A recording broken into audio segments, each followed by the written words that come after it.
Welcome to this new video on Gran Turismo 7, in which I suggest we finish testing the content of the update 1.67.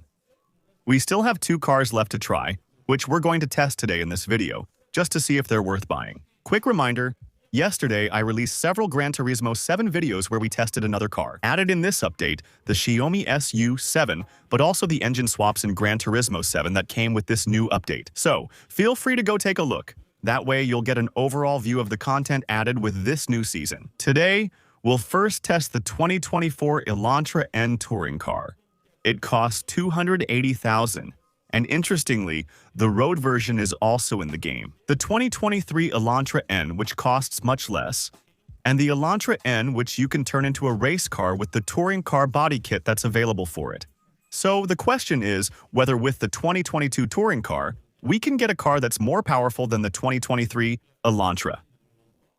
Otherwise, there's a good chance that the base Elantra N would be a better buy than the touring car version, since you can simply transform it for a few thousand credits. So now, we're going to test it completely stock, knowing that, of course, in stock form, it's much more powerful than the Elantra N, also in stock form. For a whole bunch of reasons, first of all, because this one is more powerful.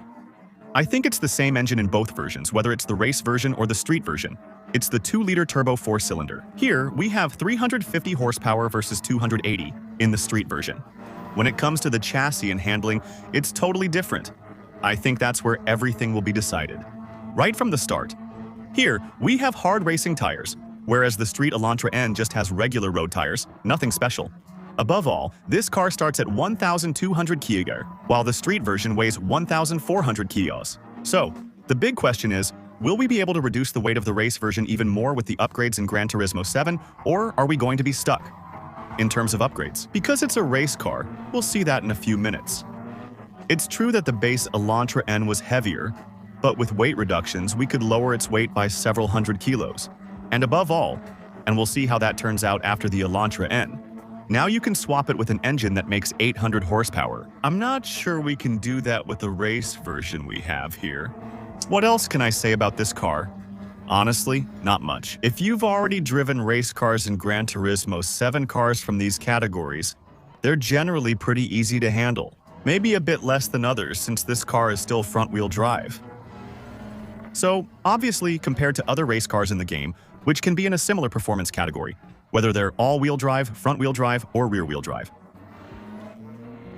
Obviously, recovering from mistakes is a bit harder with this car, but it's very easy to drive. It brakes well and feels powerful for a small 4-cylinder car. So, we're going to do a little test, just to really do things right in this video.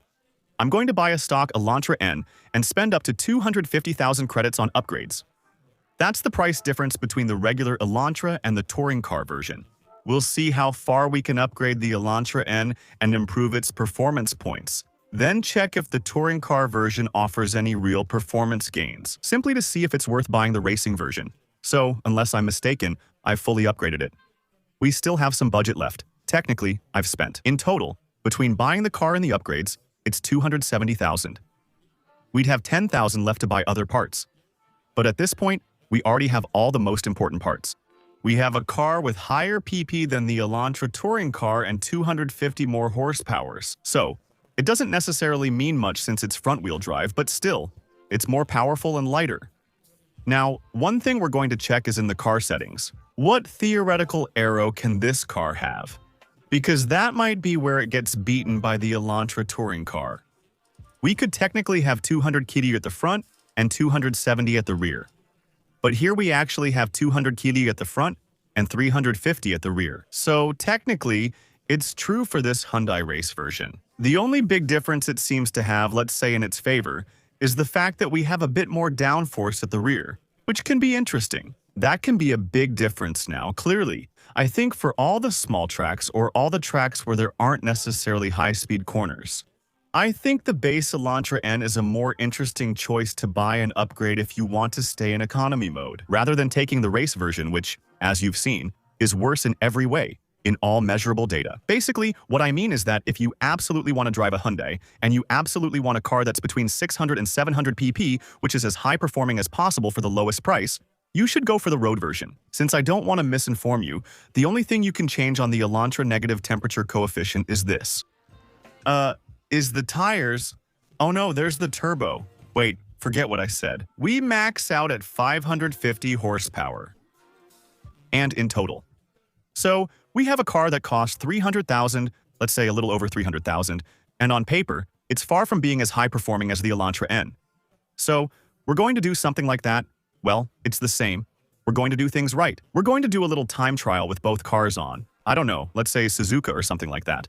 We'll test both, one after the other, to see which one gets the best time. On the other hand, another small advantage that the road version might have over the race version is that it has 1, 2, 3, 4, 5, 6, 7 gears. 7-speed or 8-speed. Gearbox, 8-speed gearbox. You can configure it as a 6-speed gearbox and skip the 7th and 8th gears, or set it up for higher top speed if you want a more competitive setup. You can't do that with the racing Elantra, which is limited to a 6-speed gearbox. We'll test the fully upgraded racing Elantra, not the N, and see how it performs with the installed upgrades. And we'll see how it goes in terms of lap times, but also how it feels to drive. Knowing that, well, I've actually limited the car quite a bit, so I started over. We're entering in 3rd gear at about 100 km/h in a straight line to have a reference point. Sorry about the start with both cars. Okay. We'll start accelerating right when the white line touches the roof of the car. I'm not sure if that's clear, but that's my reference point. We'll see how the timing goes. And listen, this Elantra N looks really cool. And for now, I don't feel any major differences in the driving experience. It doesn't feel any less comfortable than the real race Elantra we just tested. We'll see how the improvements work now, right? I do feel the Elantra negative temperature coefficient is much more expensive. For, well, not much more, and for a car that might be even less versatile. And that, we'll see. Because on top of that, it brakes well, that's true. The Elantra N we have here, it handles well, it's rigid, it's really good, and we did our lap in 2:11.441 with the standard version. Now, we're going to test the race version, we'll see. You can also add the racing livery to the standard version, at least aesthetically. On my old Elantra N, which I bought before the touring car arrived, I set it up in race spec with the wide kit, white rims, and matching livery. And honestly, there's almost no aesthetic difference. So, we're going to test the race version now, knowing that the race version does have one advantage. It's the sound, like I mentioned earlier, the sound of the 4-cylinder in race mode. It's definitely nicer. Now it's more powerful too, though, oddly, I had to reduce the power for equal performance points. It also seems more responsive. We'll see, it's the same. We'll start at 100. The cars still react differently. The engine response, even with basically the same block, is still different. Here, the torque kicks in earlier with less turbo lag, hitting sooner.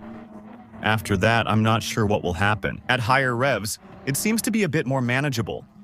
Maybe it's the downforce working in its favor. Maybe it's because it's been fully prepared. On the track, I find it a bit more comfortable. But sometimes there's a difference between what you feel and how fast you actually are. We'll still go around the entire track until the timer ends to see our time and top speed on the straight. Can we beat the Iceland TRA normal? I think so. The acceleration is totally different, but at the same time, once again, we have 120-130 more horsepower we're hitting. 253. I think something like that. I didn't look at the speedometer because I was watching the road, but I really feel like we did a bit better than with the Iceland. TRA normal. On the other hand, in terms of time, it's going to be really close actually. Really. We'll get there afterwards. I don't really know who will have the advantage. It's going to be very close, but I think it'll still be to the advantage of the road car. It's crazy because honestly, I feel like we have a car that's a lot faster here. And no, clearly not. So yeah, clearly. If you're looking for the cheapest way to drive a Hyundai Island TRA race car and get the best performance possible, don't buy the touring car version except for collecting. Buy the regular version and boost it. And you'll have something that's more versatile, that technically has a higher top speed, and that's much more powerful. And on top of that, if you want, you can swap in an engine that makes 800 horsepower. Next, we need to test the last car from the update, the new generation Porsche 911 race car. If I'm not mistaken, that's it. The 911 Gran Touring 3R that we're going to buy, which costs $900K. However, it's expensive, and it's clearly the most expensive car in the update. So, I hope we're going to have a nice little surprise in terms of performance. Here, we're dealing with a car that's much faster, but I also think it's a bit harder to drive. simply because it's a rear-wheel drive. But yeah, you know Gran Turismo 7, if you're used to playing with rear-wheel drives, it won't be a problem for you. It looks really awesome. On the other hand, the R version looks stunning even without many racing stickers or the official livery. I think in black, with the little carbon roof and the small red accents, especially around the different parts, how do you say, bumpers. No bodywork on the car except for the little red streak that runs through the middle of the car, plus the small rear light, the big stripe. When you brake, it really gives it a super cool aura, and overall, it seems pretty high-performing anyway. So I'm not really sure which category it fits into. They figured it was in the game. I hope they considered it as Group 3 or 2, but I don't know. We'll check that out later, see what category they put it in. The race categories in Gran Turismo 7 sometimes make no sense, so we're going to check that out. But it seems to be very, very responsive when it comes to acceleration. It accelerates hard. It handles really well. Lots of downforce, I think. At the same time, considering the size of the wing, that seems normal to me. By the way, just a reminder, don't forget that now. In Gran Turismo 7, with the 1.65 updates, they've added a new seasonal menu system.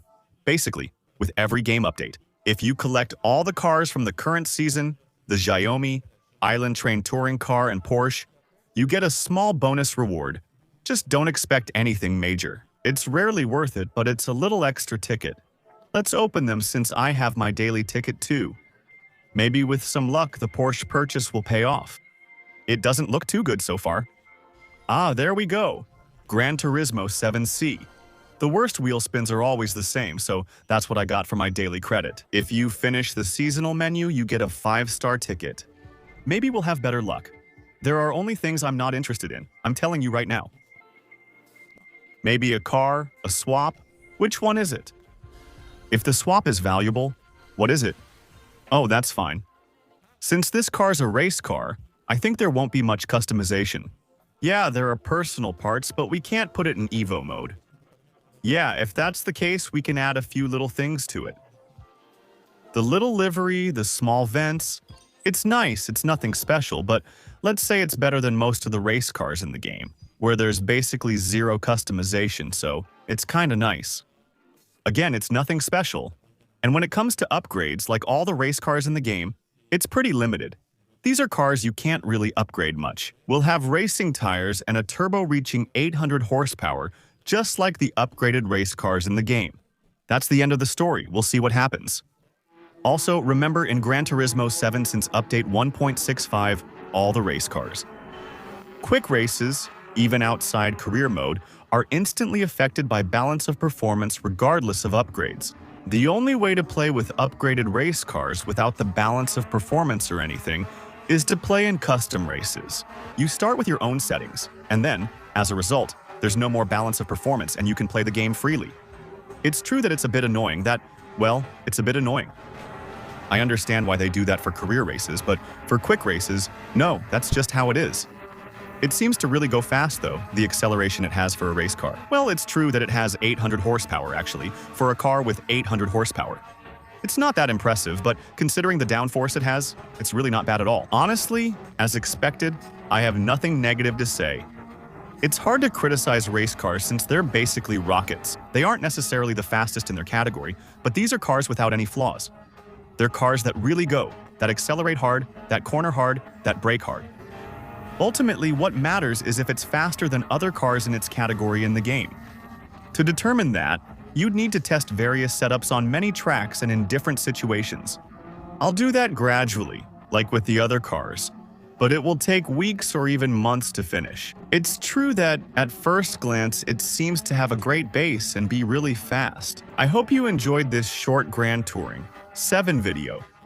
If you did, please like, subscribe, and comment. Follow me on Twitch for upcoming streams. I'll be live tomorrow night. Also, follow Primer to support the channel and discover new games. Use my Instagram gaming link below to buy games cheaper and support the channel. See you tomorrow. Ciao.